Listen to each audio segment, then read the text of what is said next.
اعوذ باللہ السمیع العلیم من الشیطان الرجیم بسم اللہ الرحمن الرحیم وبہ نستعین انہ خیر ناصر و معین وصلی اللہ علی سیدنا محمد وآلہ الطیبین الطاہرین اللہم صلی علی محمد وآل محمد۔ عزیزان گرامی، سامعین محترم، السلام علیکم ورحمۃ اللہ وبرکاتہ۔ دعائے ابو حمزہ سمالی کے شرح اور ترجمے کے 13ویں حصے کے ساتھ آپ کی خدمت میں حاضر ہیں۔ عزیزان گرامی، ہم اس دعا میں بار بار پروردگار متعال کے بارگاہ میں نادانی اور جہالت اور ضعف کا اعتراف کرتے ہیں اور پروردگار سے کہتے ہیں کہ ہمارے بہت سارے مسائل اس وجہ سے ہیں کہ ہم نادان ہیں اور ضعیف ہیں۔ آئیے ایک مثال کے ذریعے ہم اس نادانی اور ضعف اور جہالت کو سمجھنے کی کوشش کرتے ہیں۔ عزیزان گرامی، ہم میں سے خاص کر کے وہ جن کو خداوند متعال نے صاحب فرزند قرار دیا ہے، تو وہ اس بات کو بخوبی سمجھ سکتے ہوں گے کہ ایک بچہ کتنا نادان اور ضعیف ہوتا ہے۔ بچے کی نادانی اور ضعف کا یہ عالم ہوتا ہے کہ مثال کے طور پر اگر بچہ تھکا ہوا ہوتا ہے یا اسے نیند آ رہی ہوتی ہے یا اسے بھوک لگی ہوتی ہے، تو اگرچہ کہ کتنی دفعہ اس نے کھانا کھا کر اور نیند کر کے سکون حاصل کر لیا ہوتا ہے، لیکن پھر بھی اپنے ماں باپ کو یہ نہیں کہہ پاتا، حتیٰ اگر بولنے کے قابل ہو۔ بولنے کے قابل بچے بھی جو ہوتے ہیں وہ اس بات کا اظہار نہیں کر پاتے کہ ہمیں نیند آ رہی ہے، ہمیں بھوک لگی ہے، بلکہ وہ اپنے مزاج میں چڑچڑاپن دکھاتے ہیں، اور ان کی بد اخلاقی اور اس چڑچڑے پن سے ماں باپ اندازہ لگاتے ہیں کہ یہ بچہ بھوکا ہے یا اسے نیند آئی ہے، اور پھر مثال کے طور پہ ماں کھانا بنا کر اس بچے کے لیے لاتی ہے اور تب بھی وہ بچہ انکار کرتا ہے کہ نہیں، مجھے نہیں کھانا ہے یا مجھے یہ کھانا نہیں پسند ہے، اور پھر ماں باپ مختلف طریقوں سے، مختلف راستوں سے اس بچے کو وہ کھانا کھلا دیتے ہیں، اور پھر دیکھتے ہیں کہ جیسے ہی کھانا کھا لیتا ہے تو اس کو ایک سکون محسوس ہوتا ہے، اس کی تمام بد اخلاقیاں دور ہو جاتی ہیں اور اس کا چڑچڑاپن دور ہو جاتا ہے اور وہ دوبارہ ہنسنے کھیلنے لگتا ہے۔ عزیزان گرامی، بندگی اور عبودیت کے راستے میں اپنے ضعف کو پہچاننے کے لیے، اپنی جہالت اور نادانی کو پہچاننے کے لیے شاید یہ بہترین مثال ہو۔ ہم اس بات کو دیکھتے ہیں کہ خداوند متعال سے دوری کی وجہ سے، پروردگار متعال کی باتوں کو ہلکا سمجھنے کی وجہ سے ہماری زندگی کتنے سٹریس اور انزائٹی اور مختلف مسائل کا شکار ہوتی ہے، ہمارے مزاج کتنے خراب ہو جاتے ہیں اور ہمارے اخلاق کتنے برے ہو جاتے ہیں، اور ہماری زندگی کے ہر زاویے میں اس کے باعث مسائل پیدا ہونے لگتے ہیں، اور پھر ہم بھی اس بچے کی طرح بجائے اس کے کہ اس کی اصل وجہ کو تلاش کریں اور پروردگار متعال سے نزدیک ہونے کے لیے کوئی راستے تلاش کریں، تو ہم مزید اپنے آپ کو غفلتوں میں مشغول کر دیتے ہیں، مزید ان چیزوں کا سہارا لیتے ہیں، جیسے کہ وہ بچہ چیختا ہے، چلاتا ہے، ہم ان چیزوں کا سہارا لیتے ہیں جو ہمیں مزید خداوند متعال سے دور کر دیتی ہیں۔ ہم موسیقی کا سہارا لیتے ہیں، ہم موویز کا سہارا لیتے ہیں، ہم دوستوں کے ساتھ بیٹھ کر مزید وقت ضائع کرنے کا اور عجیب اور غریب انٹرٹینمنٹ کے ذریعوں کا سہارا لیتے ہیں، جبکہ ان چیزوں سے مزید معاملات بگڑتے ہیں، مزید ہم تباہی کی طرف آگے بڑھتے ہیں، مزید ہم غفلت کا شکار ہوتے ہیں۔ میں حرام اور حلال کی بات نہیں کر رہا، لیکن اس غفلت کا کہ جو خداوند متعال سے حاصل ہوتی ہے ان کاموں کے ذریعے، اس کا اثر ہماری روح پر مزید بڑھتا رہتا ہے۔ لیکن پھر ہم دیکھتے ہیں کہ اہل بیت علیہ السلام ہماری اس کیفیت کو سمجھتے ہیں اور اپنی دعا کے خزانوں کے ذریعے ہمیں لطف اندوز کرتے ہیں، ہماری روح کو شفا دیتے ہیں، اور جب ان دعاؤں اور مناجات کے ذریعے ہماری روح کو غذا حاصل ہو جاتی ہے، تب ہم دوبارہ سکون محسوس کرنے لگتے ہیں، دوبارہ ہم پر چین اور سکون کی کیفیت طاری ہو جاتی ہے۔ اسی لیے مناجات اور توبہ کی منزلوں میں ہم بار بار خداوند متعال کے سامنے اپنی جہالت اور ضعف کا اقرار کرتے ہیں اور اس بات کو بتانا چاہتے ہیں کہ پروردگارا، ہمارے گناہ اس وجہ سے نہیں تھے کہ ہم تیرے مقابلے میں کھڑے ہونا چاہ رہے ہیں یا ہم تیری دشمنی کرنا چاہ رہے ہیں، بلکہ یہ ضعف اور یہ نادانی اس بات کا باعث بنتی ہے کہ ہم ان گناہوں کو انجام دیں۔ تو اس ضعف اور نادانی کو ہم سے دور کر دے اور ہمیں اپنے عبودیت کے راستے میں کمال عطا فرما۔ دعا کے اس مرحلے کے بھی الفاظ کچھ ایسے ہیں کہ یا غفار، اے بخش دینے والے، بنور کیا تدینا، ہم نے تیرے نور کے ذریعے ہدایت حاصل کی. تو ہی ہے وہ کہ جس نے ہمارے دل میں حضور پاک صلی اللہ علیہ وآلہ وسلم اور اہل بیت علیہ السلام اور تمام انبیاء اور اولیاء اور فرشتوں کے لیے محبت پیدا کی. پھر عرض کرتے ہیں کہ وَبِفَضْلِكَ اسْتَغْنَيْنَا، ہم بہت محتاج تھے، نہ اپنے کھانے پینے کا خیال رکھ سکتے تھے، نہ اپنی صفائی ستھرائی کا خیال رکھ سکتے تھے، لیکن تیرے فضل کے باعث ہم غنی ہو گئے، ہم اس محتاجی اور تمام دوسری محتاجیوں سے باہر نکل آئے. وَبِنِعْمَتِكَ أَصْبَحْنَا وَأَمْسَيْنَا، اور ہم تیری مختلف نعمتوں کے سائے میں صبح و شام پرورش حاصل کرتے رہے. ہاں پروردگار، ہم صبح و شام تیری نعمتوں اور عطاؤں میں غرق رہے. ذنوبنا بین یدیک، پروردگارا ہماری خطاؤں کا تجھے پوری طرح علم ہے اور ہمارا نام عمل تیرے سامنے ہے. نستغفرک اللہم منہا ونتوب الیک، پروردگارا ہم ان اعمال سے استغفار کرتے ہیں اور تجھ سے معافی چاہتے ہیں. عزیزان گرامی، اپنے دل کو تھام لیں اور اپنے اشکوں کو رواں کر دیں، کیونکہ ہمارے دل کا حال ان الفاظ میں اللہ سبحانہ و تعالیٰ کے سامنے بیان ہونے جا رہا ہے جن الفاظ کو سید الساجدین علیہ السلام نے ہمیں تحفے کے طور پر بخشا. تتحبب الینا بالنعم، پروردگارا تو محبت کرتا ہے ہم سے اپنی نعمتوں کے ذریعے، یعنی پروردگارا تو اپنی تمام نعمتوں کے ذریعے ہم سے اپنی محبت کا اظہار کرتا ہے. تو ان تحفوں سے ہمیں یہ بتانا چاہتا ہے کہ تو ہم سے کتنا محبت کرتا ہے.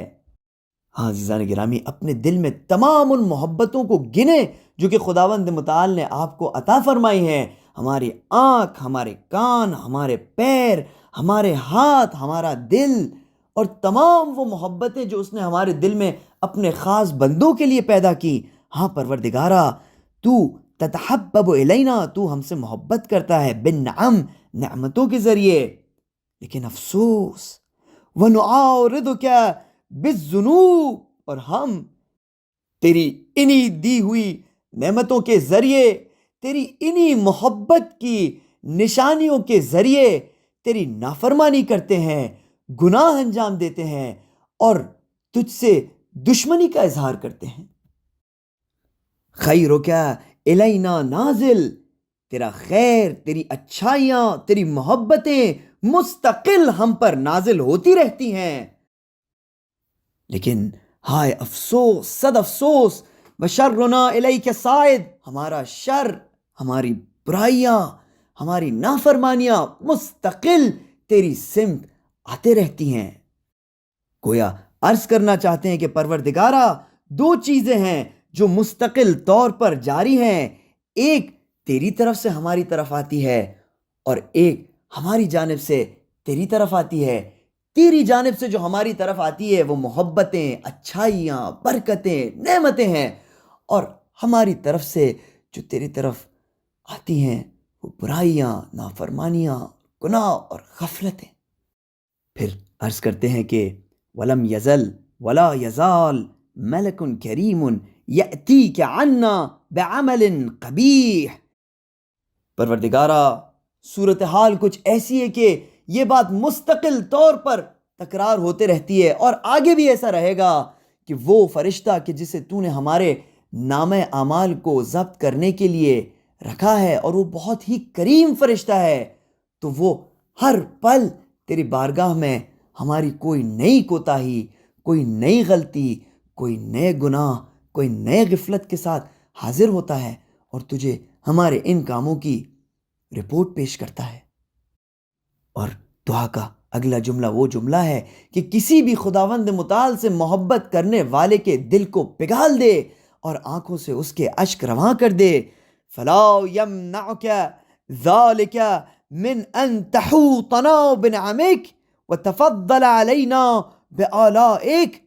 پروردگارا ان تمام حالات کے باوجود کہ مستقل طور پر تیری طرف ہمارے گناہوں کی رپورٹ آتے رہتی ہے، کہ مستقل ہم تیری محبت کی نشانیوں سے تیری نافرمانیاں کرتے رہتے ہیں، پھر بھی فلا یمنعک ذالک، ہمارا یہ حال اس بات کا باعث نہیں بنتا کہ تو ان نعمتوں کو ہم سے روک لے، اپنی محبتوں کو ہم سے روک لے۔ فلا یمنعک ذالک، کوئی چیز تجھے اس بات سے نہیں روکتی، من ان تحوطنا بنعمک، کہ تو ہمیں ہر لمحہ اپنی تمام محبتوں اور نعمتوں میں غرق کر دے اور ہم پر مسلسل انہیں جاری رکھے۔ وتفضل علینا بآلائک، کوئی چیز تجھے اس بات سے نہیں روکتی کہ تو اپنی تمام تر نعمتوں کے ذریعے ہم پر اپنا فضل و کرم جاری رکھے۔ فسبحانک، سبحان اللہ، ما احلمک، پروردگارہ تو کتنا بردبار ہے، وَأَعْظَمُكَ، تو کتنا صبر کرتا ہے، وَأَكْرَمَكَ، تو کتنا کریم ہے، مبدئاً ومعیدا، اپنی نعمتوں کو آغاز کرنے میں تو کتنا کریم ہے، اور پھر ان نعمتوں کو بار بار تکرار کرنے میں اور مستقل طور پر جاری رکھنے میں بھی تو کتنا کریم ہے۔ تقدست اسماؤک، تیرے اسماء مقدس ہیں، جل ثناؤک، تیری ثنا بہت عظیم ہے، وکرم ثناؤک وفعالک، تیرے انداز میں کتنی کرامت ہے اور تیرا کردار اور فعل کتنا کریمانہ ہے۔ انت الہی اوسع فضلا واعظم حلما من ان تقایسنی بفعلی و خطیتی، پروردگارہ تیرا فضل اس سے کئی گنا زیادہ وسیع ہے، اور تیرا صبر اور تیری بردباری اس سے کئی بڑھ کے ہے کہ تو میرے ساتھ میرے افعال کے اور میرے کردار کے اور میرے خطاؤں کے معیار پر سلوک کرنا چاہے۔ نہیں، ہرگز نہیں، جتنے بھی میرے افعال برے ہو جائیں تو تیری رحمتوں میں اور تیرے کرم میں اور تیرے فضل میں اور تیرے صبر اور بردباری میں کمی پیدا نہیں ہو سکتی، ہمیشہ ان کے لیے گنجائش باقی رہے گی۔ اب ایسا محسوس ہوتا ہے کہ جب بندے نے دل کا حال کھل کے بیان کر دیا، اشک بہا لیے، تو اب پروردگار متعال کے بارگاہ میں عرض کرتا ہے، پروردگارہ العاف، العاف، العاف، تو مجھے معاف کر دے، تو مجھے معاف کر دے، تو مجھے معاف کر دے۔ سیدی، سیدی، سیدی، میرے مولا، میرے مولا، میرے مولا۔ عزیزان گرامی، دعا کے اس مرحلے کا شرح اور ترجمہ اختتام پذیر ہوا، اگرچہ کہ مجھے معلوم ہے کہ ہمارے معاشرے میں جو مذہبی عقائد اور افکار ہیں، ہمارے کلچر میں جو مذہبی افکار اور عقائد ہیں، تو اس کے معیار پر اگر معصومین علیہ السلام کے کلام کو تولا جائے تو بہت سارے سوالات پیدا ہوں گے اور بہت سارے مفاہیم کو سمجھنا خاصا مشکل ہوگا، لیکن یہ اہل بیت علیہم السلام کے ہدایت کا خالص سرچشمہ ہے کہ جس سے حریت، آزادگی اور بندگی دونوں حاصل ہوتی ہے۔ حریت اس دنیا میں تمام افکار اور عقائد کہ جو انسان کو غلام بنا دینا چاہتے ہیں، اور بندگی اس خالق متعال کی کہ جس کی بندگی ہی حقیقی معنی میں آزادی ہے۔ اور کیا خوب کہا ہے کہ بدل کے بیس پھر آتے ہیں ہر زمانے میں، اگرچہ پیر ہے آدم، جواں ہیں لات و منات، یہ ایک سجدہ جسے تو گراں سمجھتا ہے، ہزار سجدے سے دیتا ہے آدمی کو نجات۔ اسی کے ساتھ عزیزان گرامی، دعائے ابو حمزہ صومالی کے شرح اور ترجمے کا 13واں حصہ اختتام پذیر ہوتا ہے۔ وصلی اللہ علی سیدنا محمد وآلہ الطیبین الطاہرین، والسلام علیکم ورحمۃ اللہ وبرکاتہ۔